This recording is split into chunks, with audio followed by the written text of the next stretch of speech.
नमस्कार साथियों, मैं अवनीश कुमार आप सभी का अपने YouTube चैनल तैयारीपुर में स्वागत करते हैं। इस सेशन में हम लोग बात करेंगे स्ट्रेस के बारे में। स्ट्रेस होता क्या है और क्या इसके टाइप होते हैं, कॉमन स्ट्रेस क्या है जो स्टूडेंट लाइफ में देखने को मिलता है, और स्टूडेंट लाइफ में जो भी स्ट्रेस हैं उसको आप कैसे हैंडल करेंगे, कैसे उसका मैनेजमेंट होगा। ठीक है, इसके बारे में इस सेशन में हम लोग बात करेंगे। ठीक है, आइए देखते हैं स्ट्रेस होता क्या है।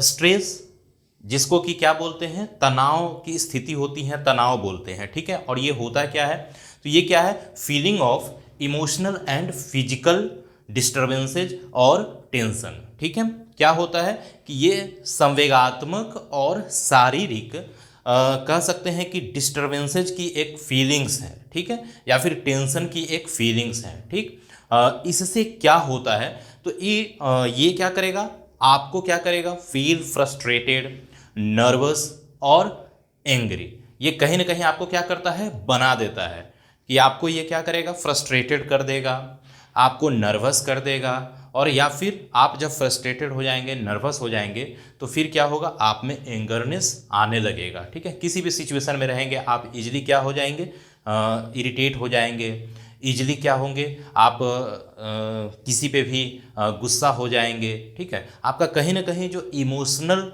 एस्पेक्ट है वो क्या हो जाता है, डिस्टर्ब हो जाता है। किसकी वजह से, तो बहुत सारे ऐसे फैक्टर्स हैं जिसको क्या बोलते हैं, स्ट्रेसर बोलते हैं, और जो आप में क्या करता है, स्ट्रेस क्रिएट करता है, उत्पन्न करता है। ठीक है, तो आइए देखते हैं स्ट्रेस। स्ट्रेस क्या है वो मैंने बता दिया।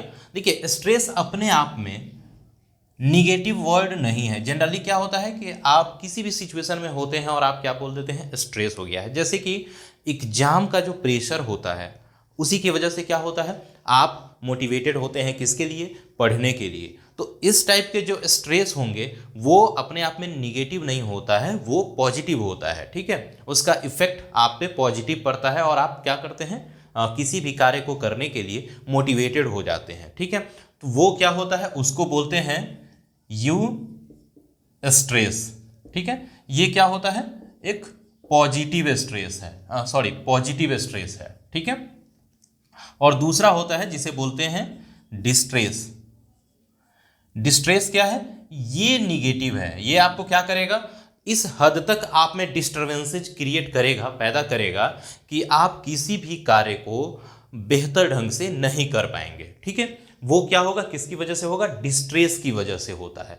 जैसे कि आप इतना ज़्यादा कह सकते हैं कि डिस्ट्रेस में आ जा रहे हैं, एक ऐसी स्थिति आ जा रही है जिसकी वजह से आप कहीं भी लोगों के बीच में बात नहीं कर पा रहे हैं। आपको मान लीजिए प्रेजेंटेशन देना है, आप जा कर के बोर्ड पे आपको कुछ लिखना है, और आप में इतना ज़्यादा डिस्टर्बेंसेज हो जा रहे हैं, आप इतना ज़्यादा डर जा रहे हैं, इतना ज़्यादा आप पे स्ट्रेस हो रहा है कि उसकी वजह से आप जा कर के बोर्ड पे लिख नहीं पा रहे हैं। लिखने जाते हैं, फैंट होकर आप गिर जा रहे हैं, आप में पैनिक अटैक आ जा रहे हैं। ठीक है, इतना ज़्यादा आप में स्ट्रेस हो जा रहा है, तो वो क्या होता है, वो निगेटिव स्ट्रेस होता है। ठीक है, चलिए अब बात करते हैं स्ट्रेस और एंजाइटी। ठीक है, थोड़ा सा बात कर लेते हैं, सिमिलर वर्ड ही आपको लगता है। ठीक है, एंजाइटी। एंजाइटी क्या होता है, तो एंजाइटी होता है कि स्ट्रेस के लिए, देखिए स्ट्रेस के लिए क्या है कि एक स्ट्रेसर होगा, और जब तक स्ट्रेसर आपके पास रहेगा या वो एग्जिस्ट करेगा तब तक आप में डिस्टर्बेंसेज होंगे, जब तक कि स्ट्रेसर है आपके सामने। मान लीजिए आप सांप को देख रहे हैं और फिर क्या होता है कि आप सांप को देखने से आप में स्ट्रेस हो रहा है। ठीक है, तो ये क्या हो गया, स्ट्रेस हो गया कि आप में डिस्टर्बेंसेज हो रहे हैं, तो ये स्ट्रेस हो गए। लेकिन जैसे ही सांप चला गया, सांप नहीं है, लेकिन फिर भी आप जब उसके बारे में सोच लेते हैं या फिर कोई बोल देता है सांप वर्ड, तो उससे आप में क्या होता है, जो डिस्टर्बेंसेज होता है, जो इफेक्ट होता है, वो क्या होता है, वही क्या होता है, एंजाइटी होता है। ठीक है, स्ट्रेस क्या है, stress is caused by an existing stressor. ठीक है, existing stress caused by factor that present. ठीक है, जो उपस्थित है उसकी वजह से आपको हो रहा है। लेकिन एंजाइटी क्या होता है, तो anxiety is stress that continuous after the stressor is gone, stressor चला गया, स्ट्रेसर खत्म हो गया, उसका एग्जिस्टेंस नहीं है, फिर भी आप में अगर जो डिस्टर्बेंसेज हो रहे हैं या फिर जो स्ट्रेस हो रहा है वो क्या हो जाता है, एंजाइटी हो जाता है। तो ठीक है, इसके लिए एक स्ट्रेसर चाहिए, ठीक है, वो वर्तमान में रहना चाहिए। ठीक है, तो चलिए आपने देखा स्ट्रेस एंजाइटी क्या होता है। चलिए अब ये इसके टाइप देख लेते हैं। ठीक है, ये क्या हो गया, नेचर हो गया।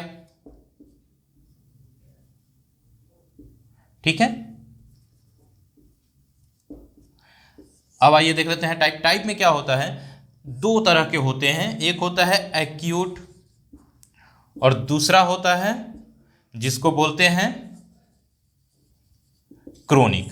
ठीक है, ये शॉर्टर पीरियड ऑफ टाइम के लिए होता है कि कम समय के लिए आप में अगर किसी तरह का डिस्टर्बेंसेज है, स्ट्रेस है, तो वो होता है एक्यूट स्ट्रेस।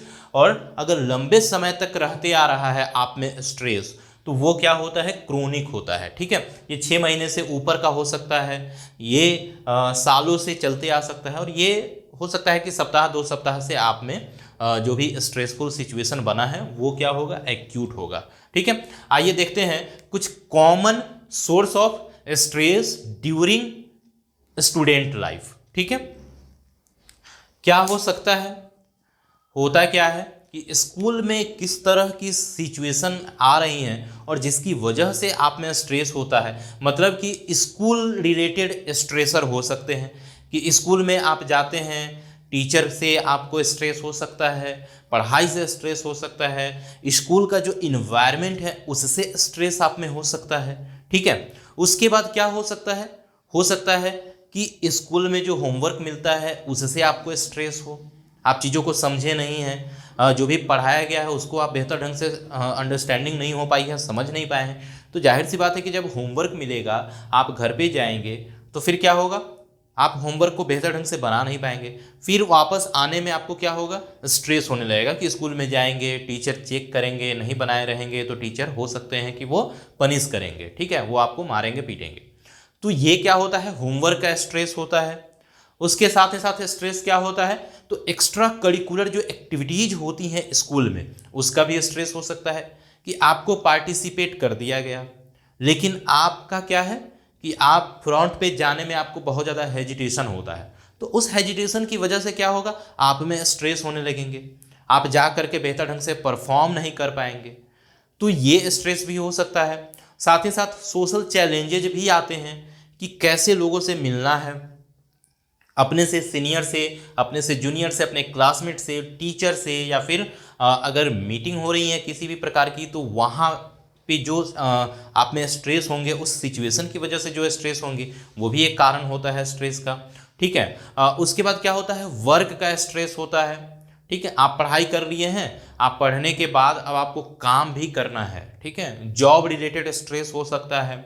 उसके बाद क्या होता है, तो प्रेशर ऑफ सक्सीड, इसका भी क्या होता है, स्ट्रेस आप में होता है कि आप पढ़ाई कर रहे हैं तो आप पे बहुत ज़्यादा प्रेशर है, स्कूल टीचर का प्रेशर है, पेरेंट्स का प्रेशर है, आपके जो भी किनशिप में है, आपके जो रिश्तेदार हैं उसका प्रेशर है, आपके जो आसपास के नेबरहुड में लोग हैं, जो सोसाइटी में लोग हैं, उनका भी आप पे क्या होता है, नज़र होता है कि अच्छा बेटा पढ़ रहे हो तो क्या होगा, कैसे पढ़ रहे हो, रिजल्ट आया कि नहीं आया, कैसा रिजल्ट आया तुम्हारा, उनका रिजल्ट ऐसा आया, तुम अच्छे स्कूल में पढ़ते हो फिर भी तुम्हारा रिजल्ट अच्छा नहीं आया, कारण क्या है। तो ये तमाम तरह की जो बातें होती हैं, जो सिचुएशन होती हैं, ये भी क्या होता है, आप में बहुत ज़्यादा स्ट्रेस उत्पन्न करता है, क्रिएट करता है। उसके बाद क्या होता है, रिलेशनशिप को लेकर के, जो आजकल बहुत कॉमन हो गया है।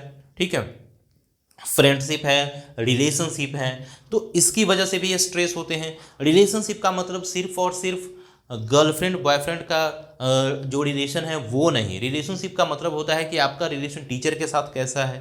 ठीक है, उससे भी स्ट्रेस होते हैं आपको। आपका रिलेशन आपके अपने कलीग के साथ कैसा है, अपने क्लासमेट के साथ कैसा है, आपका रिलेशन सीनियर और जूनियर के साथ कैसा है, आपका रिलेशन अपने फैमिली मेम्बर्स के साथ कैसा है, पेरेंट्स के साथ, सिबलिंग के साथ, भाई बहन के साथ।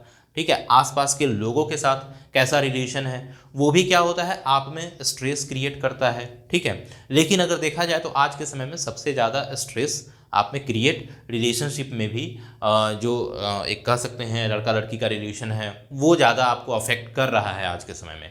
ठीक है, तो ये होते हैं। उसके बाद क्या होते हैं कि जो ट्रांजिशन पीरियड होते हैं वो भी क्या करते हैं, आप में स्ट्रेस क्रिएट करते हैं। वो भी एक कह सकते हैं कि स्ट्रेसर के तरह काम करते हैं। ट्रांजिशन पीरियड का मतलब होता है कि जैसे आपने मैट्रिक कर लिया, अब मैट्रिक करने के बाद आप हायर एजुकेशन के लिए आप बाहर गए, इंटरमीडिएट के लिए आप बाहर गए, तो वो जो बीच का जो ड्यूरेशन होता है उसमें भी आपको स्ट्रेस होता है कि आप यहाँ पे तो ऐसे काम कर रहे थे, एडजस्ट कर चुके थे, अब जो जहाँ पे आप जाएंगे वहाँ का एनवायरनमेंट कैसा होगा, वहाँ किस तरह के लोग होंगे, आप के साथ क्या होगा नहीं होगा, तो ये जो ड्यूरेशन होता है, या फिर आप अगर इंटर पास करके आप ग्रेजुएशन के लिए जाना है कॉलेज यूनिवर्सिटी में, तो वो जो बीच का टाइम होता है वहाँ पे भी क्या होता है, आप में बहुत ज़्यादा स्ट्रेस होता है फर्दर लाइफ के बारे में सोच करके, एजुकेशन के बारे में सोच करके। ठीक, उसके बाद स्ट्रेस जो होता है वो कैरियर रिलेटेड स्ट्रेस भी होता है कि क्या करेंगे पढ़ करके, इस पढ़ने से क्या होगा, जॉब मिलेगी या नहीं मिलेगी, क्योंकि बहुत ज़्यादा अनसर्टेनिटी है आजकल। तो उसकी वजह से भी स्टूडेंट लाइफ में बहुत तरह की स्ट्रेस होते हैं। ठीक है, चलिए अब थोड़ा बात कर लेते हैं कि आपने देखा कि किस तरह के स्ट्रेस होते हैं, और भी स्ट्रेस हो सकते हैं, जैसे कि आप कैसे अपने आप को रिप्रेजेंट करेंगे स्कूल में जाएंगे तो, या फर्स्ट डे का जो स्ट्रेस होता है वो हो सकता है, जब आप स्कूल जा रहे हैं तो फर्स्ट डे का।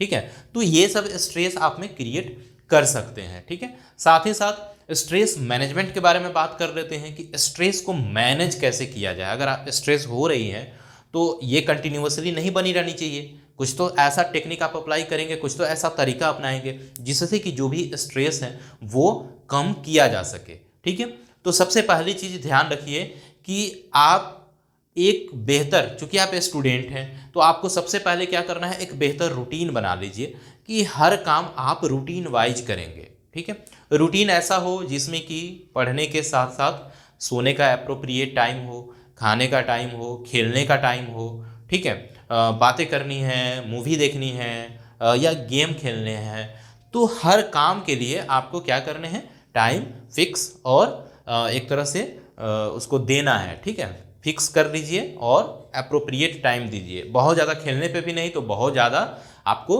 सोने पे भी नहीं। ठीक है, तो ये सब आपको ध्यान रखनी है। एप्रोप्रिएट स्लीप बहुत ज़रूरी होता है स्ट्रेस को कम करने के लिए। अगर आप प्रॉपर नींद नहीं लेंगे तो भी क्या होंगे, आप में स्ट्रेस बढ़ेंगे, क्योंकि जब यहाँ पे आप यहाँ से जब रिलैक्स फील नहीं करेंगे तो जाहिर सी बात है कि बर्डन बढ़ेगी और फिर स्ट्रेस बढ़ते चले जाएंगे। उसके बाद क्या होता है कि use guided imagery. Use guided imagery मतलब क्या होता है कि एक टेक्निक है जिसकी वजह से आप स्ट्रेस को कम कर सकते हैं। स्ट्रेस और एंजाइटी को कम करने का एक बेहतर टेक्निक होता है। ठीक है, गाइडेड इमेजरी मतलब होता है कि एक तरह से आप नॉर्मल बैठ जाइए या फिर लेट जाइए। ठीक है, सीधा लेटिएगा। ठीक, लेटने के बाद रिलैक्स होकर लेटिए। लेटने के बाद आपको एक कह सकते हैं कि इमेजिनेशन के दुनिया में जाना है। ठीक है, आपको लगता है कि आपकी इच्छा थी कि आप मनाली घूमें, आपकी इच्छा थी कि आप शिमला जाएं, या आपकी इच्छा थी कि आप कहीं गोवा घूमें। ठीक है, गोवा घूमें। अब देखिए कि आप क्या करिए कि चूंकि आप उसके बारे में आपके अंदर कुछ इन्फॉर्मेशन तो होता है कि गोवा में क्या है, मनाली में क्या है, शिमला में क्या है, या फिर विदेशों की बातें करने कहीं भी क्या है, थोड़ा सा तो आपको पता होता है। आप उसी को इमेजिन करिए कि आप कहाँ हैं, गोवा के बीच पे हैं, बैठे हुए हैं, आप लहरों को देख रहे हैं। ठीक है, आपके आसपास बच्चे लोग सब लोग एंजॉय कर रहे हैं, खेल रहे हैं। आप उसको इमेजिन करिए, और जब आप इमेजिन करते हैं तो इससे भी क्या होता है, आपको प्लेजर मिलता है, खुशी मिलती है। ठीक है, तो ये आपको करना है। आप कहीं का भी कर सकते हैं, किसी भी प्लेस का कर सकते हैं। ठीक है, ये करना होता है। उसके बाद क्या होता है, एकदम रेगुलरली आपको एक्सरसाइज करना है। सुबह जब भी उठते हैं, उठने के बाद फ्रेश होइए, बाहर निकलिए, थोड़ा रनिंग करिए, वॉकिंग करिए, टहलिए, फ्रेश एयर में किसी गार्डन में चले जाइए। तो ये आपको एक्सरसाइज नियमित रूप से करनी है। उसके बाद एक्सरसाइज में ही आपको क्या करने हैं, ब्रीदिंग एक्सरसाइज करने होते हैं, जिसको बोलते हैं deep breathing exercise. Deep breathing में क्या होता है कि नॉर्मल आप अगर बैठ सकते हैं पद्मासन में तो बैठ जाइए, या आप जो पैर फोल्ड करके पलथी मार के बैठते हैं बैठ जाइए। बैठने के बाद एक अच्छा पोस्चर बना करके आप लंबा गहरा सांस लीजिए, थोड़ा देर उसको होल्ड करिए और फिर उसको छोड़ दीजिए। इसी को कंटिन्यू कम से कम 15 से 20 टाइम आप इसको रिपीट करिए, ठीक है। ये डीप ब्रीदिंग रिलैक्सेशन एक्सरसाइज होता है, ये आप करेंगे तो इससे भी आप रिलैक्स फील करते हैं। उसके बाद आपको क्या करने हैं, आप योगा करिए, जो भी योगा के जानते हैं आप, जैसे अनुलोम विलोम, कपालभाति, प्राणायाम, भ्रामरी, ये सब योगा आप कर सकते हैं, ठीक है। अगर करना जानते हैं, नहीं जानते हैं तो आप इसके लिए कहीं से लोगों से पूछ सकते हैं जो आपको लगता है कि वो योगा के बारे में जानते हैं, या फिर आजकल तो यूट्यूब पे भी बहुत सारे योगा वीडियो पड़े हुए हैं, आप वहाँ से उसको देख सकते हैं। एक दो बार देख लेंगे, सीख जाएंगे, उसको कंटिन्यू करिए। उसके बाद क्या करिए कि रिलैक्सेशन एक्सरसाइज मसल्स का करिए। मसल्स का रिलैक्सेशन एक्सरसाइज कैसे करते हैं, तो आप जैसे सर को लिए, सर को लेने के बाद आप एक बार क्लॉक, फिर एक बार एंटी क्लॉक, आप इसको रिलैक्सेशन कर सकते हैं। उसके बाद क्या करिए, आगे पीछे। रिलैक्सेशन में क्या होता है कि एक बार आप रिलैक्स करिए, जैसे ये आपका हाथ है तो ये क्या होता है, रिलैक्स स्टेज है, ठीक है। ये स्टेट क्या है, रिलैक्स का है। अगर आप इसको ऐसे करते हैं तो आप में क्या होता है, तनाव होता है, टेंशन होता है, ठीक है। जब आप ऐसे करते हैं तो आप क्या करेंगे कि एक बार ऐसे करेंगे, फिर रिलैक्स, फिर एक बार नीचे की तरफ टेंशन, फिर रिलैक्स। इस तरह से क्या करने हैं, यहाँ से अगर शुरू कर रहे हैं तो ऐसे हाथ पे जाइए, एल्बो पे, हर ज्वाइंट को लेते जाएंगे। फिर यहाँ हाथ का हो गया तो फिर नेक का, नेक के बाद फिर इस हाथ का, फिर आपके नीचे आएंगे और फिर आपके बॉडी के सब पार्ट्स का क्या होगा, एक बार टेंशन स्टेज में और दूसरी बार आपके रिलैक्स स्टेट में। तो इस ढंग से आप रिलैक्सेशन एक्सरसाइज कर सकते हैं, प्रोग्रेसिव मसल्स रिलैक्सेशन इसको बोलते हैं, ये कर सकते हैं, ठीक है। उसके बाद क्या है, म्यूजिक सुनना अच्छा लगता है तो एक टाइम फिक्स कर लीजिए, उस समय आप क्या करिए, म्यूजिक सुनिए। जिस समय आपको लगता है कि अब पढ़ने का मन नहीं कर रहा है, पढ़ाई अच्छा खासा आपने कर लिया है, तो आप थोड़ा सा रिलैक्स होने के लिए आप कुछ भी अच्छा म्यूजिक सुन सकते हैं, ठीक है, वो करिए। उसके बाद क्या होता है कि हमेशा कोशिश करिए कि हेल्दी डाइट लेने का, हेल्दी भोजन करेंगे आप फिट रहेंगे और फिर इससे क्या होगा कि आपका बॉडी हमेशा एक बेहतर स्टेट में रहेगा, ठीक है। तो हेल्दी डाइट लीजिए, नाश्ता, खाना, शाम का नाश्ता, रात का खाना, ये सब प्रॉपर टाइम से होना चाहिए, हेल्दी होना चाहिए। बहुत ज़्यादा भोजन नहीं करना है, ऐसे नहीं कि हाँ अगली बार भोजन मिलेगा या नहीं मिलेगा, ये सोच करके भोजन नहीं करना है, ठीक है। उसके बाद क्या करना होता है कि आपके कुछ ना कुछ हॉबीज होते हैं, हर स्टूडेंट, हर इंसान के कुछ ना कुछ हॉबीज हैं जो उसको पसंद है करना, जो उसको अच्छा लगता है। तो आप अपने हॉबीज़ को क्या करिए, इंजॉय करिए, ठीक है। अगर आपको क्रिकेट खेलना अच्छा लगता है तो डेली शाम को जाइए क्रिकेट खेलिए।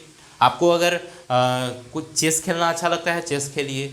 कोई भी गेम के अलावा अगर आपको क्रिकेट देखना अच्छा लगता है, क्रिकेट देखिए, म्यूजिक सुनिए, मूवी देखिए, जो भी आपको अच्छा लगता है, जो भी आपके हॉबीज़ हैं, कविता लिखना, शेरो शायरी लिखना, कोई भी म्यूजिकल इंस्ट्रूमेंट प्ले करना, तो वो सब आप कर सकते हैं, ठीक है। हॉबीज़ को भी टाइम दीजिए, प्ले करिए, उसको क्या करिए, एक तरह से इंजॉय करिए उसको, ठीक है।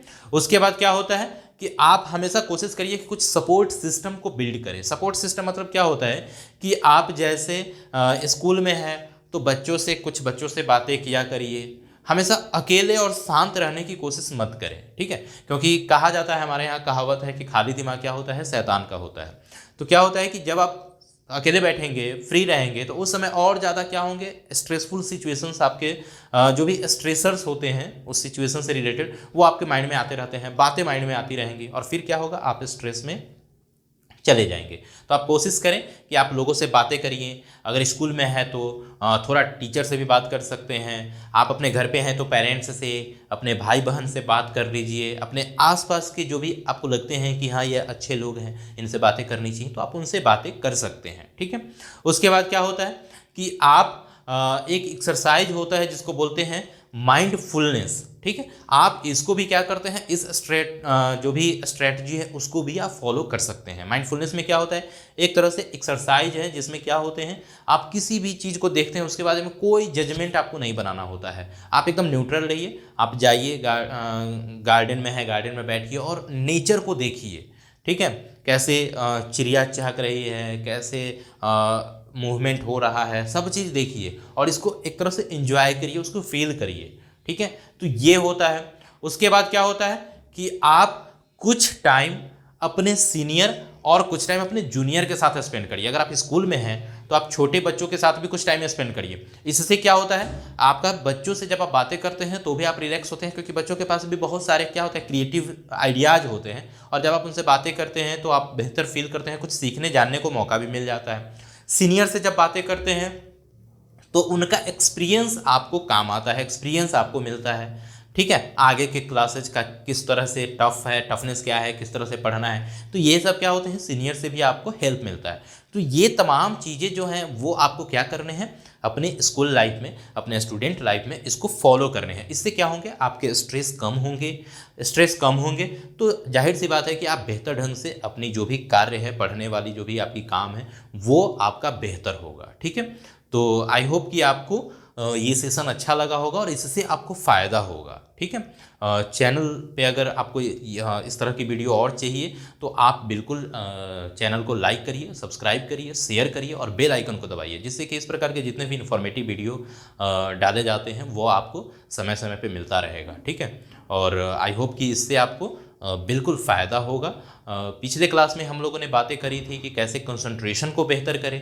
इसमें हम लोगों ने बातें करी कि स्ट्रेस किस तरह से आप आते हैं और किस तरह से आप इसको मैनेज करेंगे। अगले क्लास में हम लोग बात करेंगे कि कैसे मेमोरी को शार्प करें, कैसे मेमोरी को बेहतर करेंगे, एक तरह से मेमोरी बूस्टर जो भी टेक्निक है उसको आप कैसे अप्लाई करेंगे, उसके बारे में हम लोग नेक्स्ट क्लास में बात करेंगे।